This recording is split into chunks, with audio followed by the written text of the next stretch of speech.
Can a man become visible? The story of a scientist who discovers how to make himself invisible. Does he use or misuse his discovery? Hi friends, I am your host Mr. Sunshine, and once again I welcome back to you all on my English learning platform English Shines, a place where my dear ones get higher and reach better in the part of study. So friends, आज हम बात करने वाले हैं class 10th के next chapter के बारे में, जिसका नाम है फुटप्रिंट विदाउट फीट, जिसे लिखा है फेमस राइटर H.G. वेल्स ने। H.G. वेल्स जिनका जन्म 21 सितंबर 1866 को हुआ था और जिनकी डेट 13 अगस्त 1946 को हुई थी, और वो एक इंग्लिश राइटर है और उन्होंने बहुत सी जनरस नॉवेल्स, शॉर्ट स्टोरी और social documentary, styler biography, autobiography और वॉर गेम्स पर उन्होंने बुक्स लिखी हैं और इन्हें फादर ऑफ साइंस फिक्शन कहा जाता है। ये रही कुछ बातें राइटर के बारे में। चलिए अब बात करते हैं हम इस चैप्टर्स के एक्सप्लेनेशन के बारे में। तो जब हम चैप्टर स्टार्ट करते हैं तो हमें ये पता चलता है कि ये कहानी एक साइंटिस्ट की है जिसका नाम ग्रिफिन है और वो किस तरीके से अपने आप को इनविजिबल होने के लिए बहुत सारे तरीके अपनाता है। उन तरीकों में किस तरीके के उसे प्रॉब्लम होते हैं, किस तरीके से वो उन्हें मिसयूज़ करता है, उन्हें यूज़ करता है, that's find out in the chapter.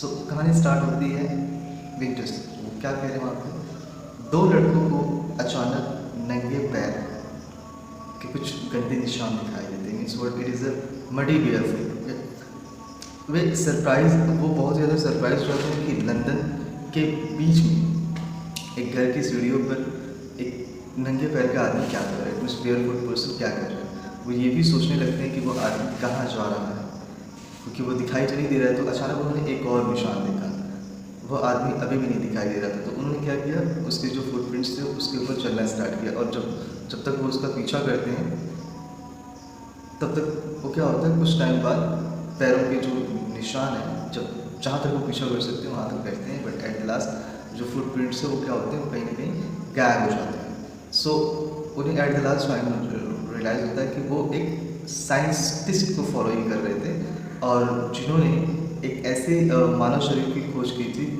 जिसे पारदर्शी बनाया जा सकता है, मतलब ह्यूमन बीइंग क्या हो सकता है, इनविजिबल हो सकता है। सो इस साइंटिस्ट का नाम है ग्रिफिन। ग्रिफिन काफ़ी लॉन्ग टाइम से ह्यूमन बॉडी पे रिसर्च कर रहे थे और वो ये सोच रहे थे, वो ये देखना चाहते थे कि इनविजिबल कैसे हो सकते हैं। तो अचानक एक दिन उन्होंने क्या किया, कुछ मेडिसिन का सेवन कर लिया जिससे उनकी बॉडी इनविजिबल हो गई।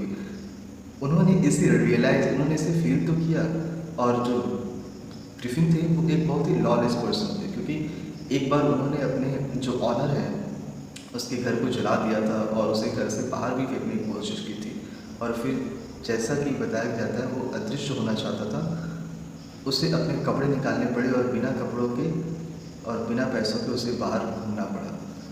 कुछ मिट्टी में कदम रखने के बाद और उसके जो पैरों पे निशान थे वो आसानी से महसूस किया जा सकता था, लेकिन उसे अपने आप को सेव भी करना था। तो वो किसी तरीके से वहाँ से बच गया, लेकिन उसके पास और भी कई कारनामे थे। जैसे लंदन में भटकने के लिए उसने बहुत ही बुरा समय चुना था, और बहुत ही बुरा समय क्या था कि ये सर्दियों का समय था और सर्दियों के समय में हवा काफ़ी कड़वी थी, और उसने अपने आप को गर्म रखने के लिए एक स्टोर के अंदर रहने का फैसला किया। और जब वो स्टोर के अंदर गया तो बंद होने का समय आ गया था। अब स्टोर के दरवाजे बंद हो चुके थे और अंदर कोई नहीं था। तो उसे जो भी खाना खाने के लिए मिला उसने उसे खाना खाया और उसके बाद बिना पैसे दिए उसने नए कपड़े पहन लिए, जूते, ओवरकोट, टोपी, और वो फिर से दिखाई देने लगा। फिर वो किचन में गया, वहाँ पे ठंडा मांस और कॉफ़ी पिया, और जो भी उसे खाने की चीज़ें मिलती थी वो खाता था, और जो भी कपड़े उसे पहनने के लिए चाहिए था वो पहनता था, क्योंकि वो तो इनविजिबल हो चुका था। और उसके बाद उसने पास के किराने की दुकान से मिठाई और शराब ली। उसके पास में रखी हुई रजाई के ढेर पर सो गया, और लेकिन प्रॉपरली वो टाइम पे नहीं उठ पाया। अगली सुबह जब उसके असिस्टेंट आए और उसके पास जाने लगे तो वो घबरा गया और भागने लगा। तो जब उसके असिस्टेंट ने उसका पीछा करना स्टार्ट किया तो केवल वो इसीलिए बच गया क्योंकि उसने अपने कपड़े जल्दी जल्दी उतार दिए। वो फिर से जनवरी की सर्द हवा में बिना पैसे के अदृश्य हो चुका था और नग्न था, क्योंकि उसने कपड़े नहीं पहने थे। इस बार उसने नाटकीय दुनिया के कपड़ों को पहनने का फैसला किया, क्योंकि उसे पता था कि अपने कपड़े ढकने के लिए उसे कुछ ना कुछ करना पड़ेगा। इसलिए उस उसने क्या किया, उस ड्रामा थिएटर के जो सेंट्रल ड्यू लेन में था वहाँ पहुँच गया। लेकिन वहाँ पहुँचते वो ठंड से काफ़ी ज़्यादा काँप रहा था। तो उसने अपनी ज़रूरत के हिसाब से एक दुकान ढूंढी और उस दुकान में उसने एंटर किया और अपने सिर के लिए और अपने नाक के लिए चूड़ी और साइड में मूछ और टोपी की चारों ओर पट्टी एंड क्या मतलब उसे जो भी कपड़े वहाँ मिल सकते थे उसने वहाँ पे पहने। इवन उसके पास पैसे तो नहीं थे, तो उसने क्या किया, एक दुकानदार पे हमला कर दिया और उसके सारे पैसे लूट लिए। तब उसने ये महसूस किया कि लंदन में बहुत भीड़ है, तो अगर वो ज़्यादा समय यहाँ रहेगा लंदन में तो पकड़ा जा सकता है। तो उसने एक छोटे से गांव इपिंग में जाने का फैसला किया। एक ट्रेन ली और वहाँ जाने के बाद, इपिंग जाने के बाद वहाँ पे उसने 2 कमरे बुक करवाए। सर्दी की रात में एक अजनबी के आने और वहाँ रहने की बात आइपिंग में कोई सामान्य बात नहीं थी। हर कोई भी इसके बारे में बात करने लगे क्योंकि ग्रिफिन जो था वो काफ़ी स्ट्रेंज लग रहा था। अब जो वो सराय जहाँ पे वो रहता था वहाँ के जो लैंडलॉर्ड थे, जमींदार श्रीमती मिसेस हेल, ग्रिफिन के साथ मित्रता करने का बहुत प्रयास किया लेकिन वो बात ही नहीं करना चाहता। तो उसने स्पष्ट रूप से बता दिया था कि इपिंग वो सिर्फ और सिर्फ शांति के लिए आया है, it is something kind of peaceful, और वो अपने काम में डिस्ट्रैक्टिंग होना चाहता है।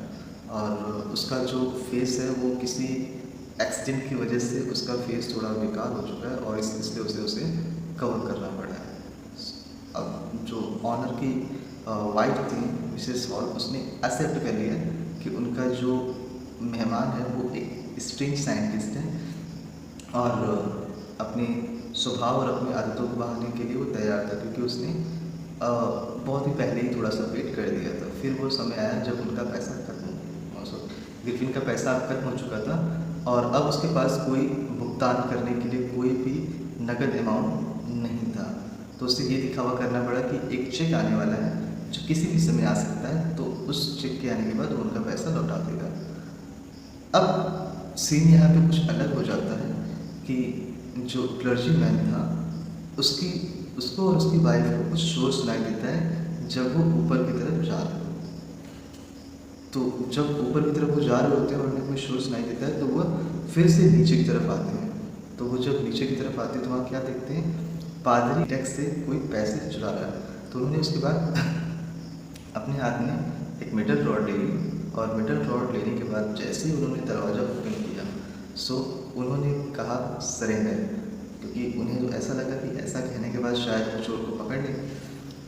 उनको सरप्राइज इस बात का हुआ कि जब वो उस रूम में एंटर किए तो वो किसी को नहीं देख सकते थे।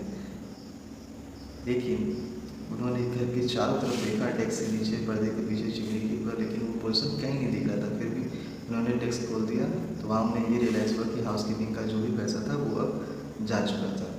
लेकिन मिसेस हॉल के फर्नीचर के साथ जो भी चीज़ें हुई थी वो बहुत ज़्यादा इंटरेस्टिंग थी। मिसेस हॉल और उनके हस्बैंड अब उठ चुके थे और उन्होंने जब गेस्ट रूम का दरवाज़ा खुला हुआ देखा तो वो काफ़ी ज़्यादा सरप्राइज थे। एक्चुअली उनके कमरे का दरवाज़ा बंद रहता था। अगर किसी ने उनके कमरे में घुसने की कोशिश भी की तो उन्हें बहुत ज़्यादा गुस्सा आता था। लेकिन अब ये एक ओकेज़न था और मिसेस हॉल इसे मिस नहीं करना चाहती थी। उन्होंने जांच करने का फैसला किया। तो उन्होंने देखा कि कमरे के अंदर तो कोई नहीं है, उसकी बेडशीट ठंडी थी, जिससे पता था कि वो थोड़ी देर के लिए उठा होगा और शादी चेहरे पर बांधने के लिए जो इस्तेमाल की जाने वाली पट्टियाँ हैं वो कमरे में चारों तरफ पड़ी थी। ये ग्रिफिन की एक्टिविटी बताई जा रही है।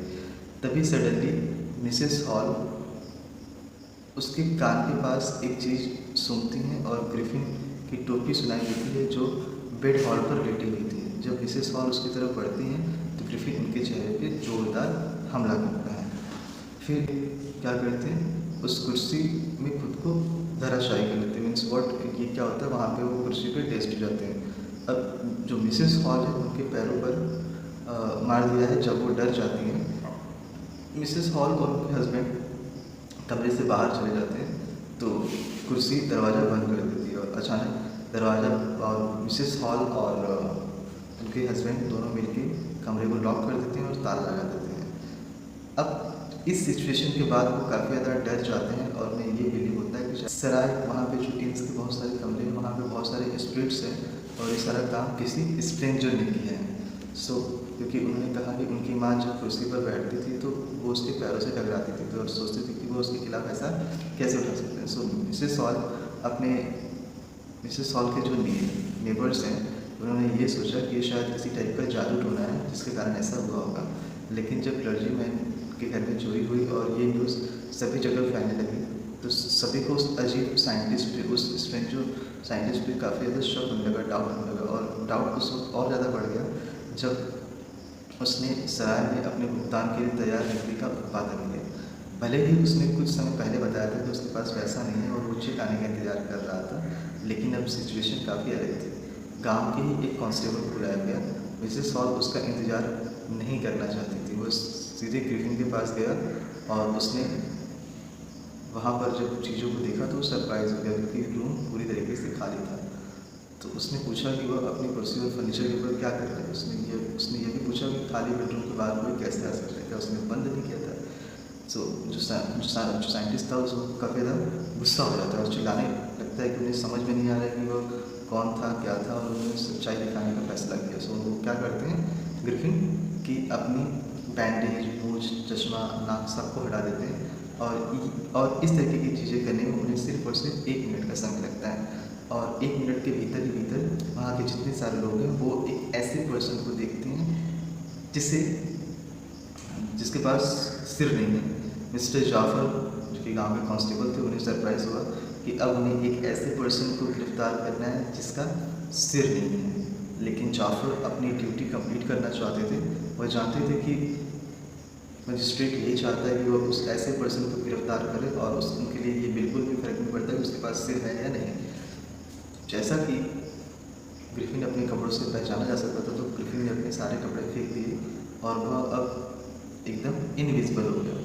और एटलीस्ट वो अपने शर्ट से पहचाना जा सकता था तो उसने क्या किया, अपने एट द लास्ट उसने उस शर्ट को भी निकाल दिया।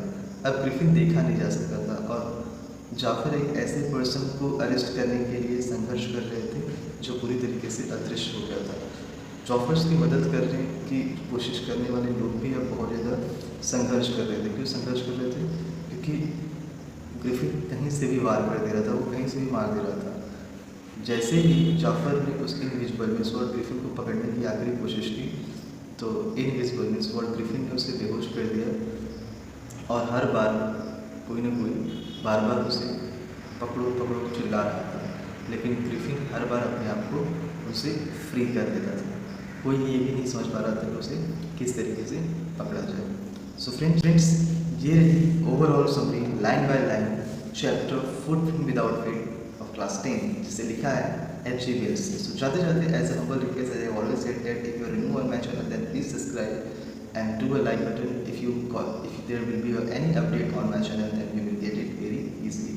Till then, be safe, be at your home, and bye.